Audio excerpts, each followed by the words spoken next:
Hola, buenos días, buenas tardes. ¿Cómo están? Bueno, quería primero celebrar este encuentro, ¿verdad? En homenaje a Virginia, que además de amiga, pues fue para mí toda una enseñanza y celebro su legado y sus ganas de hacer algo por la biodiversidad, ¿no?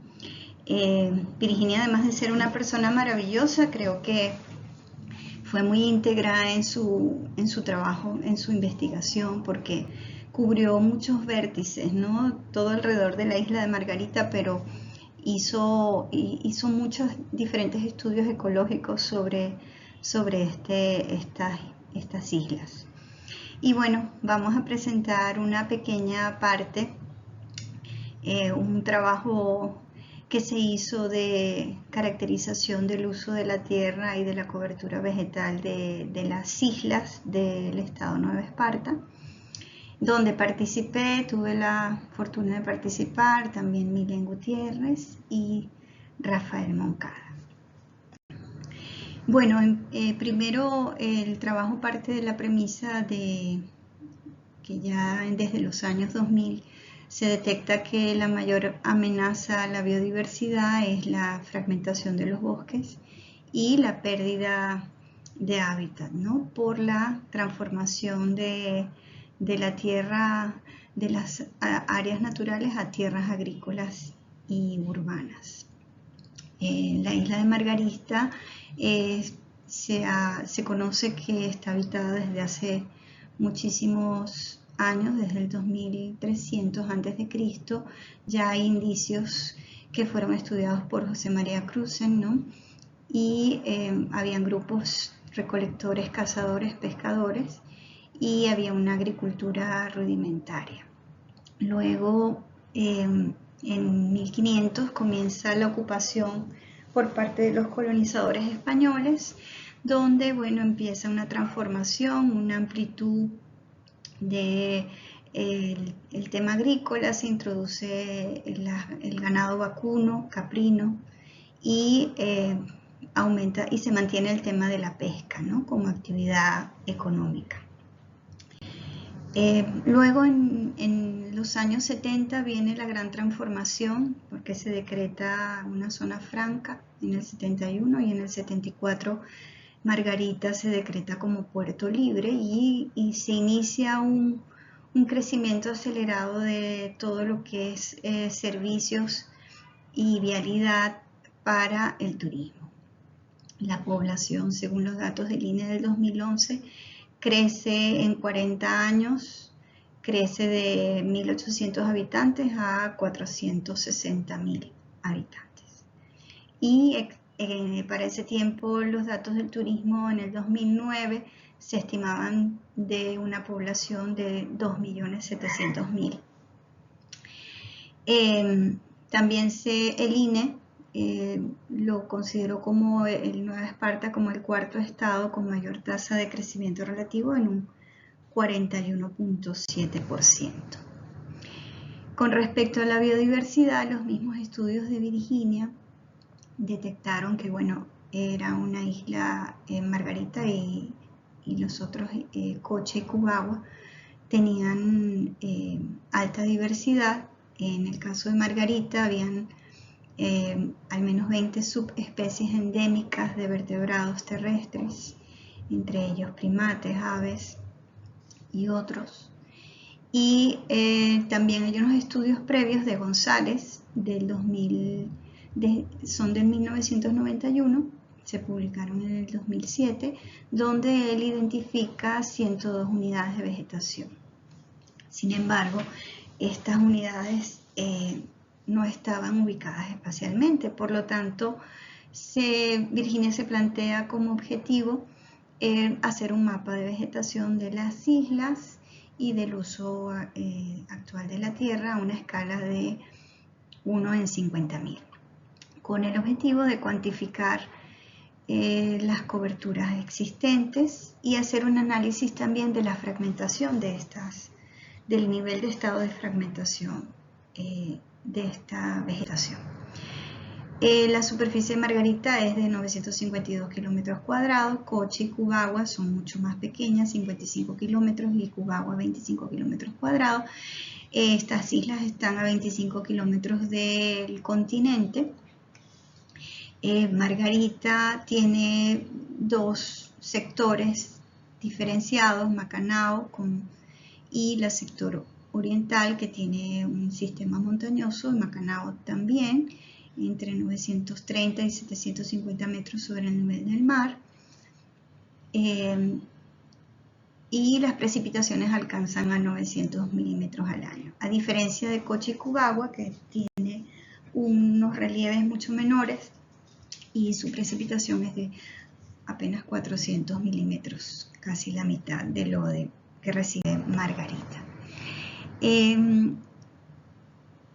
Bueno, y se empezaron a revisar las diferentes imágenes satélites y ortofotomapas y fotografías aéreas del proyecto PITSA en Venezuela de los años 90, fotografías a escala 1:25.000, y todo para hacer una interpretación, ¿verdad?, de estas unidades con las diferentes imágenes que pudiéramos conseguir con alta resolución. En el caso de SPOT de los años 2007-2008, ASTER 2004-2005, que fueron corregidas, contrastadas y con una combinación de 3-2-1 para resaltar justamente la vegetación.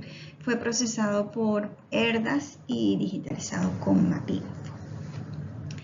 Se hizo un recorrido de más de 100 puntos para validar este mapa de uso y vegetación en toda la isla de la Margarita, y se hicieron tomas, ¿no?, de las coordenadas con un GPS y fotografías para validar este mapa. También se hizo un análisis con el programa FragStat, que midió 12 métricas que estaban basadas en lo que son el perímetro de los fragmentos, el área, las distancias entre ellos, la conectividad, para justamente determinar estas variables con las unidades de vegetación de la isla. El resultado en las coberturas fueron 30 coberturas diferentes, correspondientes a 19 tipos de vegetación y 11 ecosistemas perturbados o intervenidos, que son los centros poblados, que se clasificaron en los tradicionales, los de alta densidad y los de mediana. Y los matorrales, que fueron los más variados, 7 tipos de matorral, de acuerdo a su densidad y su altura. También se identificaron manglares,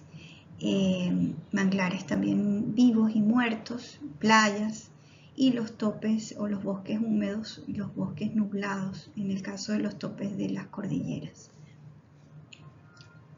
que tienen hasta 1000 metros de altura. Las unidades de vegetación más frecuentes fueron los matorrales, y los más diversos cubren 41% del territorio de la isla. En el caso de Margarita, 40.000 hectáreas. Los matorrales están en las faldas de los cerros y en las zonas colinosas, en ambos lados de la isla, en Macanao y en el lado oriental. La segunda unidad de vegetación fueron los cardonales, con 17%, donde predominan cactáceas y herbazales de cactáceas columnares. Estas se extienden a menos de 100 metros sobre el nivel del mar, y también en la zona del Istmo. El resto de las coberturas fueron menores al 5% y se encuentran distribuidas de manera homogénea en todo el territorio insular. Con respecto al uso de la tierra, como antes mencioné, los pueblos tradicionales, que tienen además zonas agrícolas adyacentes y áreas verdes preservadas, ocupan el 10%.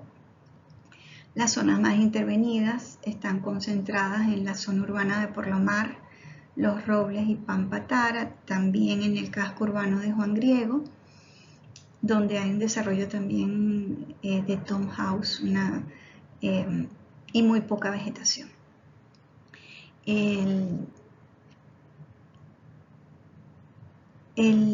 También se identificaron las zonas de servicios que ocupan el 16%, no solo las zonas residenciales. El crecimiento urbano ha tenido un desarrollo muy desigual, todo concentrado en un 97% en la zona oriental. Aquí tenemos el mapa, que fue el mapa resultado, donde ven en las zonas aquí de rayas rojas, círculos. Esta es la zona de mayor concentración urbana que hablábamos antes, esta de mediana concentración, y estas son zonas de los pueblos tradicionales también. Las zonas grises son los cardonales, los manglares en azul, siendo los muertos de azul claro, y también los cuerpos de agua. Y aquí tenemos los topes de las 3 zonas montañosas de Margarita. Las zonas agropecuarias están señaladas en rojo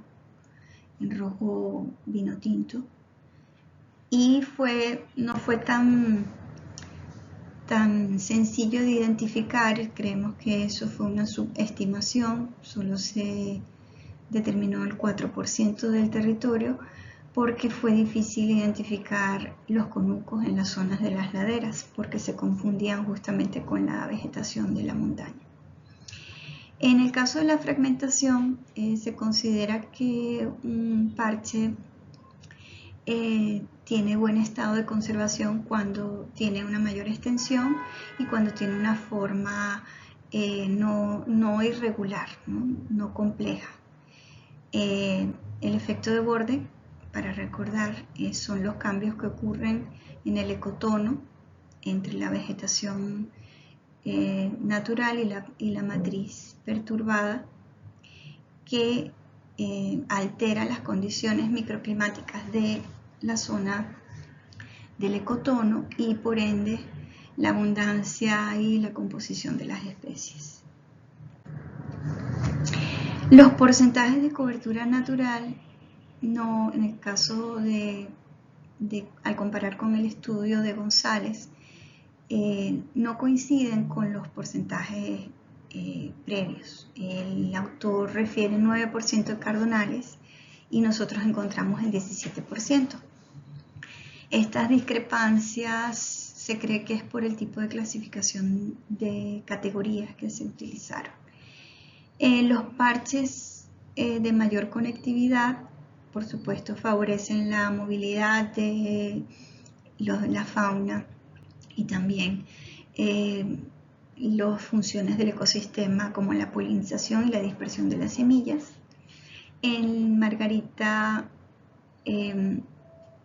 los cardonales y los 3 tipos de matorrales de densidad media son los que cumplieron con este criterio de buen estado de salud. Los matorrales tienen coberturas altas con relativamente pocos parches, y el área promedio de estos eran de 120 a 190 hectáreas. Además, eran formas relativamente simples. En el extremo opuesto están los matorrales asociados a quebradas, que por supuesto son alargados, y estas formas alargadas no favorecen la conectividad entre los sistemas aledaños. Los bosques húmedos, a pesar de tener una poca extensión y no estaban dispersos porque eran parches consolidados, simples, estaban muy aislados entre sí. Otro aspecto importante es el tema de las coberturas adyacentes a la fragmentación. Un parche que esté rodeado de una matriz que tenga mucho contraste causa efectos negativos, a diferencia de un parche que tenga una similitud estructural, ¿no? Muchas de las zonas agrícolas de las montañas, afortunadamente, sobre todo en los parques nacionales, tenían zonas de cultivo de árboles frutales, níspero, mango, mamey, y esto se entremezclaban con el bosque original. Esto ofrece una continuidad en muchos casos y hace de zona buffer en estos fragmentos de bosque. En el caso de Coche y Cubagua, pues sí hay distinción entre ellas, ¿no? Cubagua tiene casi el 90% de matorrales y cardonales, dividido en solo 13 parches. Es una isla que se mantiene deshabitada, a diferencia de Coche, que a pesar de que tiene también matorrales y cardonales, presenta solo una extensión del 11%, una extensión menor, y tiene un 11% de salinas. El manglar también fue muy escaso, 0,3%. La vegetación está mucho más fragmentada en Coche que en Cubagua, tiene formas más complejas, y se identificaron usos para infraestructura hotelera, camaronera, que cubre el 10% del territorio. Como conclusión, resalto 3 conclusiones. Una es que la mayoría de los problemas de conservación, como consecuencia de la fragmentación por las actividades humanas, se encuentra limitada en el sector oriental de la isla, dado el crecimiento de la vialidad y los centros urbanos que rodean las zonas montañosas. Las serranías de Copey, Matasiete y Guayarmuri son áreas protegidas, parques nacionales y monumentos. Sin embargo, no se toma la previsión de dejar una zona de amortiguación alrededor de ellas, lo que hace que sean parches de bosque bastante aislados. Sería importante evaluar cómo el aislamiento y el efecto de borde de las montañas podría estar afectando procesos ecológicos como la migración e intercambio genético entre los individuos, la polinización, la dispersión de semillas, la invasión de especies exóticas. El sector del istmo, la península de Macanao, las islas de Coche y Cubagua, mantiene extensas áreas de cobertura menos intervenidas, aunque en Macanao los bosques secos están seriamente amenazados por la explotación de la arena, ya que han destruido el 36% de la cobertura. Y bueno, con esto quisiera despedirme, ya cumpliendo el tiempo. Un gusto estar con ustedes.